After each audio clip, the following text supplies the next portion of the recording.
গুরুত্বপূর্ণ কিছু কথা, যে এগুলো কথা আপনাদের শোনা খুবই গুরুত্বপূর্ণ মনে করি। কারণ এই যে ফেসবুকের যে সাময়িক চ্যালেঞ্জগুলো যে আপনাকে আসে, এগুলো চ্যালেঞ্জগুলো আপনি যত দ্রুত কমপ্লিট করবেন তত দ্রুত আপনারা এগিয়ে যেতে পারবেন। যেরকম এখানে একটা দিচ্ছে, আপনি দেখতে পাচ্ছেন এখানে যে চ্যালেঞ্জটা আপনাদেরকে দিয়েছে সেটা হলো সামার চ্যালেঞ্জ। মানে এই চ্যালেঞ্জটা আপনাকে ফেসবুকে দিয়েছে, আপনাকে এই চ্যালেঞ্জটা যত দ্রুত পারেন আপনি সহজেই কমপ্লিট করতে পারবেন।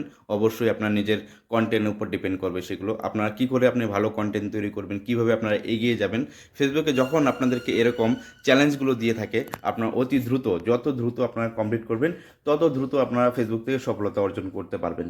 দেখুন এখানে লিডার বোর্ড বলে একটা অপশন দিয়েছে। এই লিডার বোর্ডে আপনাকে কি বলেছে, এই যে লিডার বোর্ডে আপনাকে দেখিয়ে দিচ্ছে যে আপনি কতটুকু আপনি এগিয়ে যাচ্ছেন, এবং আপনার যে ফ্যান ফলোয়ার্স আছে তাদের মধ্যে, বা আপনার এই যে সাময়িক যেটা আপনার জায়গা আছে ফেসবুকের মধ্যে, সেই জায়গা অনুযায়ী আপনি কত নাম্বার পজিশনে আছেন। দেখুন আমি এখানে 3 নাম্বার পজিশনে আছি। তো ঠিক সেরকমও আপনাদের এখানেও দেখাবে। অবশ্যই আপনারা দেখে আপনার সঠিক নিয়মে কাজ করে যাবেন, সফলতা আপনি অবশ্যই পাবেন। এটা একদম জানা কথা।